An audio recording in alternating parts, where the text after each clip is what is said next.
दोस्तों, स्वागत है आपका अपने YouTube चैनल किरण लर्नर्स अकेडमी में। हम करें एसएससी सीजीएल महाफाइनल सीरीज। सीजीएल के लिए 2025 सीजीएल के लिए आप एग्जाम जो जैसे आपको पता है एग्जाम आने वाला है उसके लिए सीजीएल महाफाइनल सीरीज।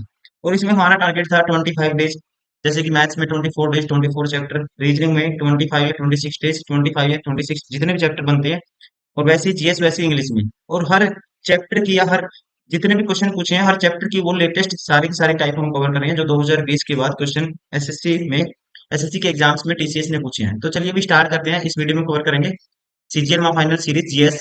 जीएस में चैप्टर नंबर ये है 12, कंप्यूटर एंड आईटी। इससे जो भी क्वेश्चन आए हैं वो सारे इस वीडियो में कवर करेंगे।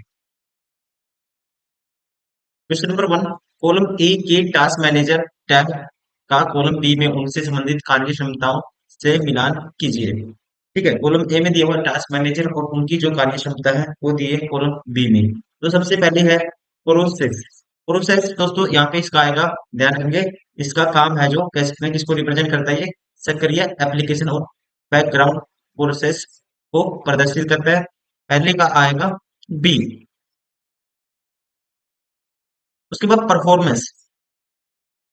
परफॉर्मेंस में यहाँ पे समग्र सीपीयू मेमोरी डिस्क नेटवर्क उपयोग को मॉनिटर करता है। ठीक है, ये सारे काम किसमें होते हैं।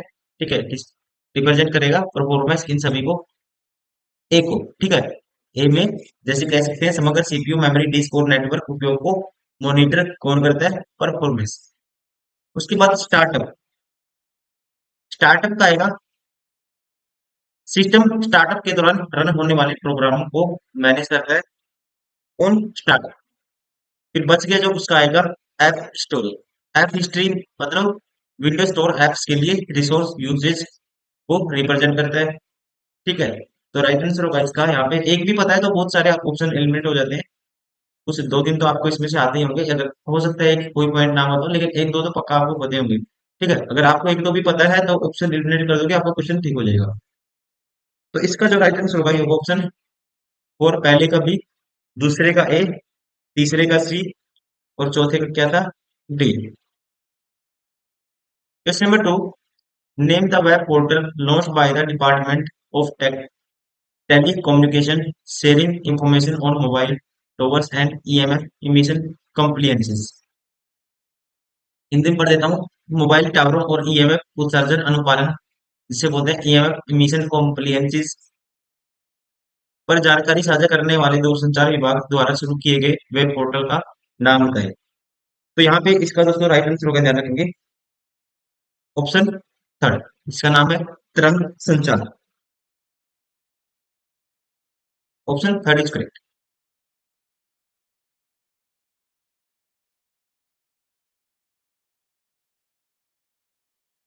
क्वेश्चन नंबर 3, किस प्रकार की कंप्यूटर सुरक्षा में कहता है which kind of computer security requires verifying the genuineness of the individual और organization that want to access a system.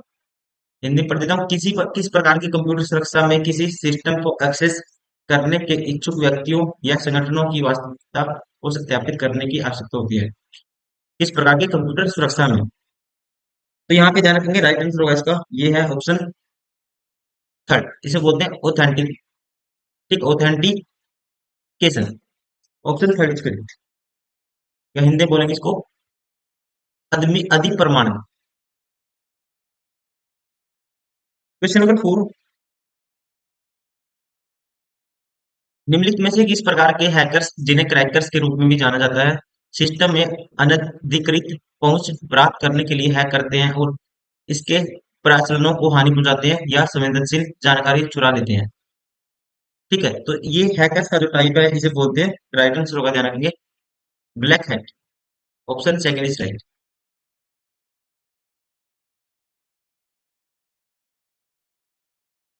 Question number 5, what happens when a user insert a new row into an MS Excel worksheet. तो इस condition में क्या होता है दोस्तों, जो ध्यान रखेंगे, एक पंक्ति है वो नीचे की ओर खिसक जाएगी। ठीक है, वर्तमान पंक्ति नीचे की ओर शिफ्ट हो जाती है, ये कह सकते हैं the existing rows are shifted down. Right answer होगा option 4। Question number 6, MS Excel 2010 में काउंट फंक्शन का क्या कार्य है। Count function. दोस्तों ये जो काउंट फंक्शन है इसका क्या कार्य है एमएस एक्सेल 2010 में? तो यहाँ पे ध्यान रखेंगे इसका जो काम है, राइट आंसर होगा इसका ऑप्शन थर्ड, सेल की संख्या गिनना, count the number of cells. Question number 7, MS Excel 2003 में एक कॉलम में अधिकतम कितने कैरेक्टर समायोजित किए जा सकते हैं? तो यहाँ पे इसका राइट आंसर होगा ऑप्शन थर्ड, 255 कैरेक्टर। क्या आएगा दोस्तों, ध्यान रखना आपको, 200 कितने किए जा सकते हैं, शिफ्ट किए जा सकते हैं या कह सकते हैं समायोजित किए जा सकते हैं, 255 character, 255। Question number 8, MS Excel में कॉलम की चौड़ाई को एडजस्ट करने के लिए सही कीबोर्ड शॉर्टकट क्या है? तो कॉलम की चौड़ाई को एडजस्ट करने के लिए, कम ज्यादा करने के लिए तो हम यूज करते हैं, यहाँ पे ध्यान रखेंगे, राइट आंसर होगा option first, alt plus H plus O plus W. Question number 9, MS Office 365 में पेज सेटअप निम्नलिखित में से किस टैब के अंतर्गत किया या अंतर्गत पाया जा सकता है? तो यहाँ पे ध्यान रखेंगे, राइट आंसर होगा लेआउट के अंतर्गत। क्वेश्चन नंबर 10, माइक्रोसॉफ्ट एक्सेल में सेल क्या होती है दोस्तों? ठीक है, तो सेल होती है यहाँ पे the intersection of a row and a column in a worksheet. Right answer होगा option first.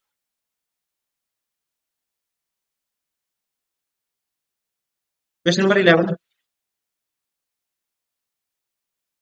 which of the following shortcut key is used to select all cells of the current row in MS Excel 2010 worksheet? सारे के सारे cell एक ही रो में select करने के लिए shortcut की आपको बतानी है। तो यहाँ पे राइट आंसर होगा ये है option four, shift plus space bar. Question number 12, which of the following shortcut key is used to quickly create a new blank workbook in MS Excel 2010? कहता है एमएस एक्सेल 2010 में शीघ्रता से एक नई ब्लैंक वर्कबुक बनाने के लिए निम्नलिखित में से किस शॉर्टकट की का यूज किया जाता है? तो इस कंडीशन में यूज किया जाता है, राइट आंसर होगा यहाँ पे ऑप्शन फर्स्ट, दैट इज और कंट्रोल प्लस एन, इसका कंट्रोल प्लस एन का। क्वेश्चन नंबर 13, निम्नलिखित में से कौन सा फंक्शन एमएस एक्सेल 365 में उपलब्ध मैथ और ट्रिग्नोमेट्रिक फंक्शन है? तो यहाँ पे राइट आंसर होगा, आप ध्यान रखेंगे ये है, इसे बोलते हैं एबीएस फंक्शन। क्या बोलते हैं, ध्यान रखेंगे, ABS function. Question number 14, in MS Excel 365, which of the following appears across the top of the screen and below the title bar and contain all the commands, formulas and features needed to create data in 10 spreadsheets? तो इसे क्या बोलते हैं आपको बताना है, जिसमें सारी चीजें आती हैं। तो ये है दोस्तों, ध्यान रखेंगे, पता ही होगा मोस्टली बहुत सारे स्टूडेंट को, राइट आंसर होगा इसका ऑप्शन फोर, रिबन। क्या बोलते हैं, रिबन। और question number 15, MS Excel 2010, MS Excel 2010 में इंसर्ट टैब पर जाने के लिए शॉर्टकट की डैश का उपयोग किया जाता है। इंसर्ट टैब पे जाने के लिए शॉर्टकट की, यहाँ पे राइट आंसर होगा किसका यूज किया जाता है, कंट्रोल प्लस, सॉरी, और ये ऑल्टो प्लस एन का, इसका यूज किया जाता है, ध्यान रखेंगे ऑल्टो प्लस एन का। क्वेश्चन नंबर 16, एमएस एक्सेल 2010 में डैश फंक्शन की किसी तिथि के अनुरूप वर्ष लिखा जाता है? एमएस एक्सेल 2010 में डैश फंक्शन किसी तिथि के अनुरूप वर्ष लिखा जाता है, तो यहाँ पे राइट आंसर होगा इसका option first, year. MS Excel 2010 में ईयर फंक्शन की किसी तिथि के अनुरूप वर्ष को लिखा जाता है, या कह सकते हैं लिख देता है। क्वेश्चन नंबर 17, एमएस एक्सेल 2010 में शॉर्टकट कुंजी की का उपयोग टेक्स्ट की एक नई लाइन शुरू करने या वर्कशीट सेल में टेक्स्ट की लाइनों या पैराग्राफ के बीच स्पेस को बढ़ाने के लिए किया जाता है, ये आपको बताना है। तो यहाँ पे दोस्तों ध्यान रखेंगे, ये शॉर्टकट की होती है, राइट आंसर होगा इसका option third, Alto plus enter. क्या है, आल्टो प्लस एंटर का यूज किया जाता है, ध्यान रखेंगे, एमएस एक्सेल 2010 में आल्टो प्लस एंटर का शॉर्टकट कुंजी या की का उपयोग टेक्स्ट की एक नई लाइन शुरू करने या वर्कशीट सेल में टेक्स्ट की लाइनों या पैराग्राफ के बीच स्पेस को बढ़ाने के लिए किया जाता है। Question number 18, what is the minimum zoom percentage in MS Excel 2010 application? Minimum zoom percentage, तो मिनिमम होता है, ध्यान रखेंगे आप, ऑप्शन सेकंड 10%। कितना होता है? 10%। और maximum 400%। Question number 19, which of the following is not a valid MS Excel 2010 math function? कौन सा है जो वैलिड एमएस एक्सेल 2010 में मैथ का जो फंक्शन है वैलिड नहीं है? तो यहाँ पे दोस्तों ध्यान रखेंगे, राइट आंसर होगा इसका ऑप्शन बेस। ये है, लेकिन इसका यूज नहीं किया जाता। ओ डबल एफ जीरो, ये गलत है। बाकी ओड का, मोड का, बेस का, ठीक है, काउंट का, काउंट जीरो, तो इन सबका यूज किया जाता है। ओ जीरो, ये गलत है। Question number 20, what will happen when you select a cell or an MS Excel 2010 worksheet and press F2 key? तब क्या होगा? MS Excel 2010 में वर्कशीट में आप क्या करोगे? सेल को सिलेक्ट करोगे और देन प्रेस करोगे F2 की, तो आपको बताना है क्या होगा। तो यहाँ पे राइट आंसर होगा, ध्यान रखेंगे आप, the cell will switch to editing mode so that it content can be modified. ठीक है, एडिटेड मोड में वो क्या हो जाएगा? शिफ्ट हो जाएगा, जिससे हम उसमें चेंज कर सकते हैं, एडिट कर सकते हैं। तो राइट आंसर होगा option first. Question number 21, what will the function given below return in MS Excel 2010? कहता है एमएस एक्सेल 2010 में नीचे दिए गए फंक्शन किसे रिटर्न करेंगे? किसे रिटर्न करेंगे? तो यहाँ पे ध्यान रखेंगे, राइट आंसर होगा ऑप्शन सेकेंड, फॉल्स। इसको रिटर्न करेगा फॉल्स को, ठीक है, फॉल्स देगा ये एंड में। राइट आंसर होगा ऑप्शन सेकेंड। क्वेश्चन नंबर 22, निम्नलिखित कथनों पर विचार करें और बताना है एमएस एक्सेल 2010 वर्कशीट के एडिट मोड में कार्य आरंभ करने के संबंध में निम्नलिखित में से कौन सा कथन सही है, ये आपको बताना है। पहला कहता है उस सेल पर डबल क्लिक करें जिसमें वह डाटा जिसे आप एडिट करना चाहते हैं दोस्तों। ठीक है, ये स्टेटमेंट अपने आप में करेक्ट है, ध्यान रखेंगे आप। उस सेल पर क्लिक करें जिसमें वह डाटा है जिसे आप एडिट करना चाहते हैं और फिर F2 दबाएं। ये भी अपने आप में ठीक है, ध्यान रखेंगे। और थर्ड में कहता है आर में, उस सेल पर क्लिक करें जिसमें वह डाटा है जिसे आप एडिट करना चाहते हैं और फिर शिफ्ट की, ये गलत है। ठीक है, शिफ्ट की नहीं दबाई जाएगी, ये गलत है। उस सेल पर क्लिक करें जिसमें वह डाटा है जिसे आप एडिट करना चाहते हैं और फिर कंट्रोल की, ये भी गलत है। तो पहली दो स्टेटमेंट अपने आप में करेक्ट है, राइट आंसर होगा इसका option first. Question number 23, choose the wrong option with respect to MS Excel 2010।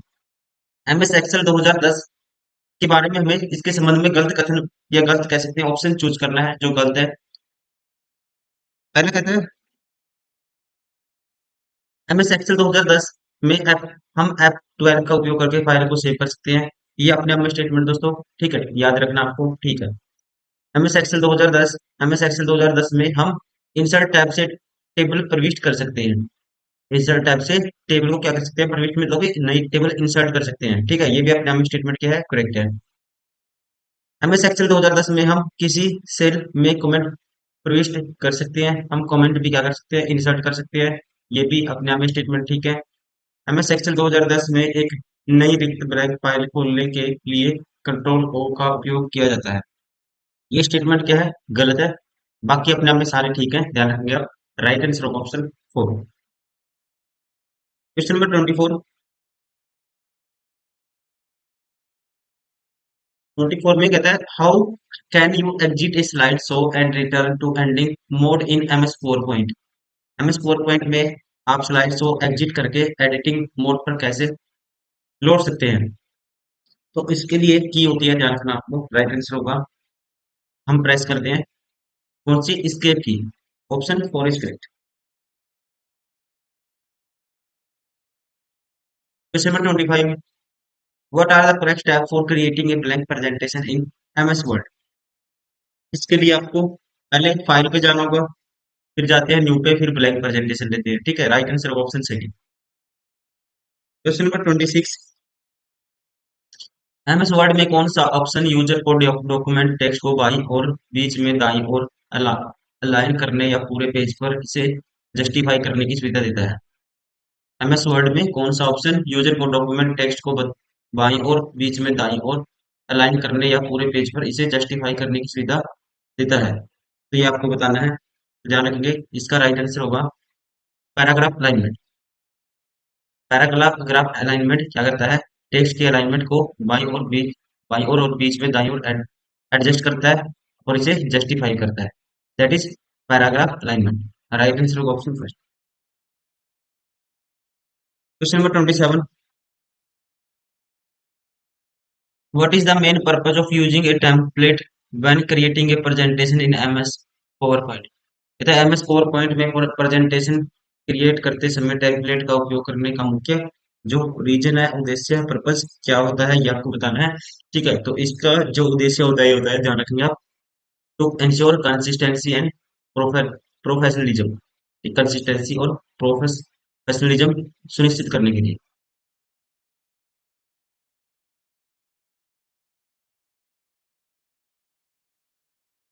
Question number 28।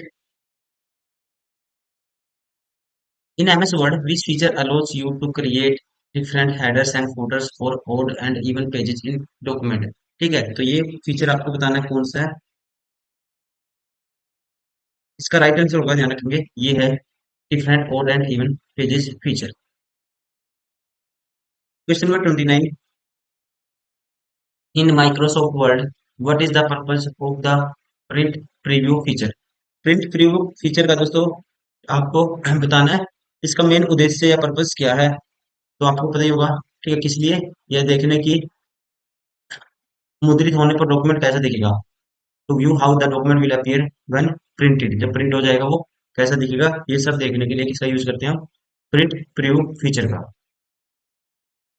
Question number 30।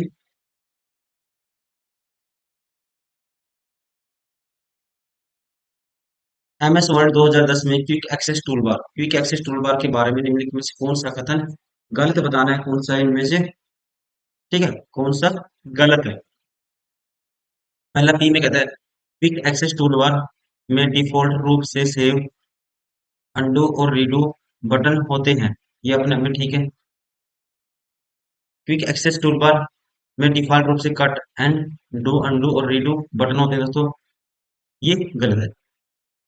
ठीक है, पहला ठीक है, क्विक एक्सेस टूलबार में डिफॉल्ट रूप से सेव, कौन कौन से होते हैं? सेव, अनडू और रीडू। ठीक है, ये कहते हैं डिफॉल्ट रूप से कट, अनडू, रीडू, ये गलत है। आप क्विक एक्सेस टूलबार पर और भी बटन लगा सकते हैं दोस्तों, ये भी स्टेटमेंट अपने में करेक्ट है। क्विक एक्सेस टूलबार पर शो बिलो द रिबन के लिए कोई विकल्प नहीं है, ये गलत है। ठीक है, ये क्या है? गलत है, विकल्प होता है। ये कहता है विकल्प नहीं है, ये गलत है। तो स्टेटमेंट जो इनकरेक्ट है, ये पूछा गलत कौन सी है? क्यू और एस गलत है, राइट आंसर होगा option C.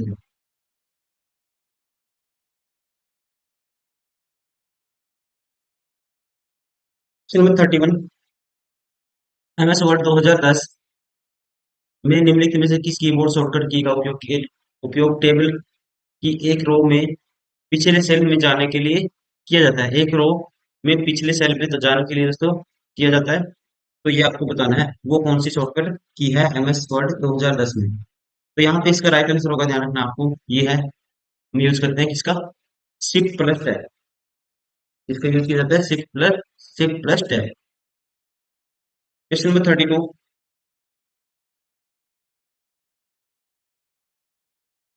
Question number 32। Amazon किस प्रकार के ई कॉमर्स मॉडल का उदाहरण है? Amazon, तो ध्यान रखेंगे दोस्तों, ये है उदाहरण, एग्जाम्पल है बी टू सी मॉडल का। किसका है? B to C model. इसका राइट आंसर होगा ऑप्शन फर्स्ट, मतलब कि बिजनेस टू कंज्यूमर। क्योंकि यहाँ जो उपभोक्ता कंज्यूमर होता है, वो अपना जो प्रोडक्ट है उसको ब्राउज कर सकते हैं, पढ़ सकते हैं। ठीक है, कंपनी की वेबसाइट पर जाकर ऑर्डर कर सकते हैं। तो ये कौन सा मॉडल होगा? बी टू सी। ध्यान रखेंगे, राइट आंसर होगा option first. Question number 33। What kind of technology is the most frequently used to manage and digitize e-land records? तो इसमें जो टेक्नोलॉजी का यूज किया जाता है ये आपको बताना है। तो ये है टेक्नोलॉजी, ध्यान रखना आपको, राइट आंसर होगा इसका ऑप्शन थर्ड। इसमें यूज किया जाता है जियोग्राफिक इंफॉर्मेशन सिस्टम का, GIS। क्वेश्चन नंबर 34, आउटबॉक्स में निम्नलिखित में से कौन सी क्रियाएं विशिष्ट रूप से की जा सकती हैं? आउटबॉक्स में जो भी एक्शन परफॉर्म होगा, ठीक है, तो यहाँ पे इसको बोलेंगे मोस्टली, इसका यूज करते हैं editing email that are yet to be send, मतलब कि उन ईमेल को एडिट करना जो अभी भेजे जाने बाकी हैं। तो ये किसमें होता है दोस्तों? आउटबॉक्स में। ठीक है ना, ये पूछा था विच of the following action can be typically be perform in the outbox. तो कौन सा एक्शन परफॉर्म किया जा सकता है? उन ईमेल को एडिट करना जो अभी भेजे जाने बाकी हैं, या कह सकते हैं इंग्लिश में editing emails that are yet to be sent. Right answer of option 4। Question number 35, निम्नलिखित में से कौन सा विकल्प इलेक्ट्रॉनिक मेल ईमेल का सर्वोत्तम वर्णन करता है? Which of the following best describe the electronic mail email. तो कौन सा जो इलेक्ट्रॉनिक मेल को अच्छे से रिप्रेजेंट करेगा वो आपको बताना है। पहले कहता है a type of secure online transaction system, गलत है। A method of sending message electronically over a computer network. ये स्टेटमेंट अपने आप में करेक्ट है दोस्तों, ध्यान रखेंगे, इसका राइट आंसर होगा ऑप्शन सेकंड। क्वेश्चन नंबर 36, केंद्रीय माध्यमिक शिक्षा बोर्ड CBSE और शिक्षा मंत्रालय के सहयोग से किस संगठन ने भारत में सभी के लिए कृत्रिम बुद्धिमत्ता की मूलभूत समझ बनाने के उद्देश्य से AI फॉर ऑल पहल शुरू करने की घोषणा की है? ठीक है, किस संगठन ने भारत में सभी के लिए कृत्रिम बुद्धिमत्ता की मूलभूत समझ बनाने के लिए AI फॉर ऑल ये पहल शुरू की है, ये आपको बताना है। तो यहाँ पे ध्यान रखेंगे, राइट आंसर होगा इसका ऑप्शन फर्स्ट। किसने? इंटेल ने। किसने करी है दोस्तों? ध्यान रखना आपको, AI पहल शुरू की है इंटेल ने। Question number 37, which of the following is an example of GUI based user agent in email? According to option GUI, इस पर आधारित हो तो इसके एग्जाम्पल हो सकते हैं जैसे कि माइक्रोसॉफ्ट, यूडोरा, आउटलुक, और अकॉर्डिंग टू गिवन ऑप्शन इनमें से है नेटस्केप। ये सारे किसके एग्जाम्पल है? GUI आधारित यूजर एजेंट, ठीक है, इसके उदाहरण।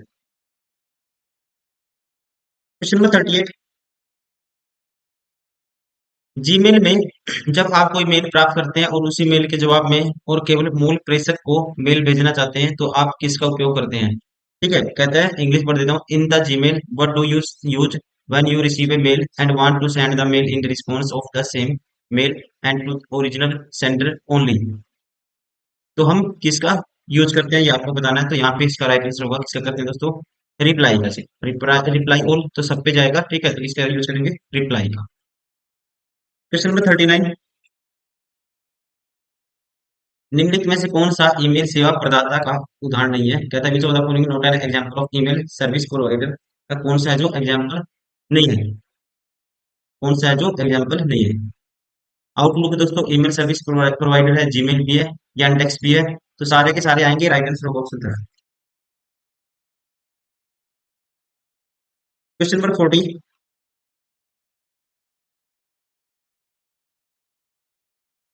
कौन सा नेटवर्किंग डिवाइस OSI मॉडल की लेयर 2 पर काम करता है और मैक एड्रेस के आधार पर डेटा को अग्रेषित करता है, मतलब कि फॉरवर्ड करता है? तो यहाँ पे दोस्तों राइट आंसर होगा इसका, तो ये है नेटवर्किंग डिवाइस, इसका नाम है स्विच। राइट आंसर होगा ऑप्शन सेकंड। क्वेश्चन नंबर 41, निम्नलिखित में से कौन सा विकल्प किसी नेटवर्क में विभिन्न उपकरणों की लेआउट व्यवस्था को संदर्भित करता है? कहते हैं which of the following option refers to the layout arrangement of different devices in network. ठीक है, किसका बताना है? डिफरेंट डिवाइसेज इन नेटवर्क, वो लेआउट आपको बताना है। यहाँ पे इसका राइट आंसर होगा, ध्यान रखेंगे, ऑप्शन 4 ये है नेटवर्क टोपोलॉजी। ठीक है, network topology refer to the layout arrangement of different devices in a network. Question number 42, dashboard addresses of the active memory location. Dash active memory का एड्रेस रखता है दोस्तों, तो यहाँ पे राइट आंसर होगा ये है memory address register. Option third is correct. Question number 43, which of the following is keyboard shortcut to reload the current page in Google search engine. ठीक है, तो इसके लिए शॉर्टकट की होती है F5। राइट आंसर होगा option second. Question number 44,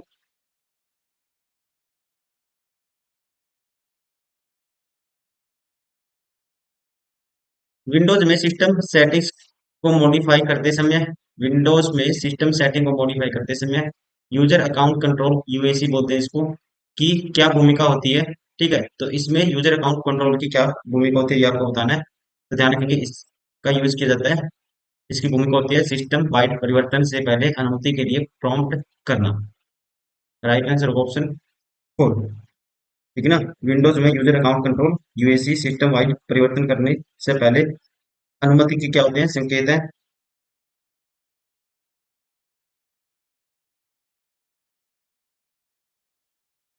question number 45, desktop और लैपटॉप ऑपरेटिंग सिस्टम को एम्बेडेड सिस्टम की तुलना में अधिक उन्नत मेमोरी प्रबंधन तकनीकों की आवश्यकता क्यों होती है। क्यों होती है ये आपको बताना है। कहते हैं डेस्कटॉप, दोबारा से पढ़ देता हूँ, डेस्कटॉप और लैपटॉप ऑपरेटिंग सिस्टम को एम्बेडेड सिस्टम की तुलना में अधिक उन्नत मेमोरी प्रबंधन तकनीकों की आवश्यकता क्यों होती है। तो यहाँ पे इसका जो रीजन होगा, राइट आंसर होगा, ध्यान रखिए ऑप्शन थर्ड। वे अधिक हार्डवेयर संसाधनों का उपयोग करते हैं और उन्हें डायनेमिक मेमोरी एलोकेशन की आवश्यकता होती है। Question number 46, control plus B shortcut कुंजी का कार्य है। कंट्रोल प्लस दोस्तों बी का आपको पता ही होगा कार्य क्या होता है। आप कहेंगे paste the copied content. Right answer होगा ऑप्शन थर्ड। क्वेश्चन नंबर 47, निम्नलिखित में से कौन सा परिदृश्य सिस्टम सॉफ्टवेयर और एप्लीकेशन सॉफ्टवेयर की परस्पर निर्भरता को सही ढंग से स्पष्ट करता है। ठीक है, कहता है which of the following scenarios correctly illustrates the interdependence of the system software and application software. कौन सा ऑप्शन है दोस्तों इसको जो इलस्ट्रेट करेगा करेक्टली, वो आपको बताना है। पहले कहता है एक डिवाइस ड्राइवर जो प्रिंटिंग की कार्य क्षमता प्रदान करने के लिए एप्लीकेशन सॉफ्टवेयर के रूप में कार्य करता है, ये गलत है। एक ऑपरेटिंग सिस्टम जिसमें हार्डवेयर संसाधनों को प्रबंधित करने के लिए मीडिया प्लेयर की आवश्यकता होती है, ये भी गलत है। ठीक है, आपको बताना है कौन सा जो इलिस्ट्रेट करेगा सिस्टम सॉफ्टवेयर और एप्लीकेशन सॉफ्टवेयर के आपस में जो म्यूचुअली क्या है डिपेंडेंसी है उसको। एक वर्ड प्रोसेसर जो किसी ऑपरेटिंग सिस्टम की आवश्यकता के बिना स्वतंत्र रूप से कार्य करता है, ये भी दोस्तों क्या है, गलत है। एक एंटीवायरस प्रोग्राम जो डिस्क स्कैन करने और मालवेयर हटाने के लिए सिस्टम यूटिलिटी पर निर्भर होता है, ये स्टेटमेंट अपने आप में करेक्ट है। ये क्या करती है, इलस्ट्रेट करती है सिस्टम सॉफ्टवेयर और एप्लीकेशन सॉफ्टवेयर की आपस में म्यूचुअल डिपेंडेंसी को सही ढंग से। राइट आंसर होगा इसका option four. Question number 48, column A में file locating feature column B में उनकी संगत कार्यक्षमताओं से मिलान कीजिए। अब पहला है कार्यक्षमता, ए में फाइटिंग लोकेटिंग फीचर है, फाइल लोकेटिंग फीचर है जो फाइल की लोकेशन कहाँ पे है, और बी में है क्या है, कार्यक्षमता को मिलाकर उनकी संगत कार्यक्षमताएं। सर्च बार, तो सर्च बार के दोस्तों ध्यान रखेंगे, सर्च बार बार हिंदी में इसको खोज बार भी कह देते हैं। ठीक है, तो इसका आएगा इनमें से डी, कीवर्ड टाइप करके फाइलों और फोल्डरों को लोकेट करना। तो इसका, ठीक है, तो इसके लिए ये लोकेटिंग फीचर क्या है, किसका यूज करते हैं, ये काम करने के लिए कीवर्ड टाइप करके फाइलों और फोल्डरों को लोकेट करता है, कौन करता है, सर्च बार। अब दूसरा है क्विक एक्सेस, क्विक एक्सेस, तो इसका आएगा हाल ही में एक्सेस की गई फाइलों और फोल्डरों को प्रदर्शित कौन करता है, क्विक एक्सेस। तो दूसरे का ए आएगा। तो यहाँ पे पहले का डी और दूसरे का क्या है दोस्तों, ए है। तो कैंसिल, दूसरे का पहले का डी नहीं है, इसमें नहीं है, नहीं है, सारे ऑप्शन बाहर हो गए। राइट आंसर होगा ऑप्शन फोर। फिर देखो तीसरे का क्या होगा, सी होगा। बिल्ड कार्ड क्या आता है, बिल्ड कार्ड, तो इसका आएगा आंशिक नामों वाली फाइलों के लिए खोज को क्या करता है, इलिस्ट्रेट करता है। फाइल सेटिंग, फाइल सेटिंग का आएगा फिर।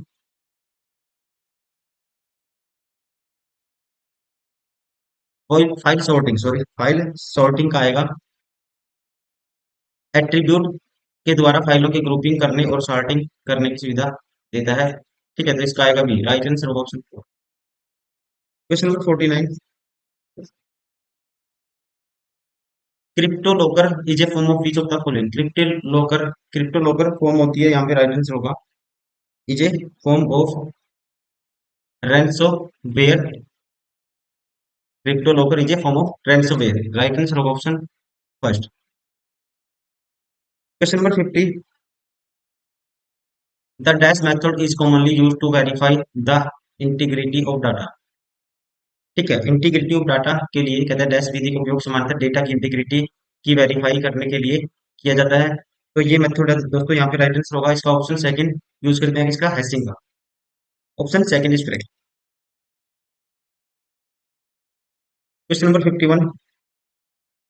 Nibble in a computer terminology is also called. Nibble को क्या कहते हैं दोस्तों? निबल को कहते हैं, ध्यान रखना आपको, half byte, right answer of option third.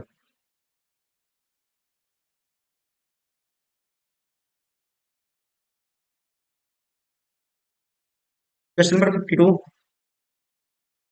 Which of the following statement about the computer memory is या आर करेक्ट। इसके रिगार्डिंग करेक्ट बताना है कौन सी आपको। RAM is a volatile memory, meaning it logic data when power is turn off. दोस्तों अपने आप में ये क्या है, करेक्ट है।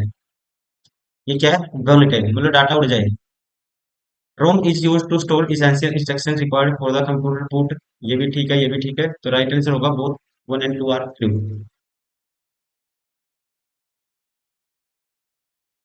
Question number 53। A high-speed memory is placed between the central processing unit (CPU) and the primary memory, known as memory। तो इसे कहते हैं, ध्यान रखेंगे दोस्तों, राइट आंसर होगा इसका ऑप्शन फर्स्ट कैचे मेमोरी। क्या बोलते हैं इसको, कैश मेमोरी या cache memory. High speed memory होती है ये। ठीक है, और किसके बीच बिटवीन में होती है, between the CPU and the primary memory, right answer होगा ऑप्शन फर्स्ट। Question number 54।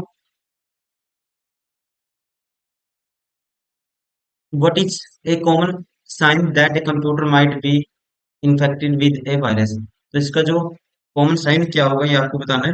तो इसमें जो लक्षण होंगे, राइट आंसर होगा इसका option third, unusual system slowdowns and unexpected error, right answer होगा option third. Question number 55। Computer system की सेंट्रल प्रोसेसिंग यूनिट के लिए दिए गए कथनों में से कौन सा कथन सत्य या असत्य, ये आपको बताना है। पहला, सीपीयू की क्लॉक स्पीड इंस्ट्रक्शन के समय निष्पादन की गति को नियंत्रित करती है, अपने आप में ठीक है। सीपीयू की कैश मेमोरी उपयोग के लिए जाने वाले उद्देश्यों और डेटा तक हाई स्पीड एक्सेस प्रदान करती है, ये भी ठीक है। दोनों करेक्ट है, राइट आंसर होगा ऑप्शन फर्स्ट। Question number 56।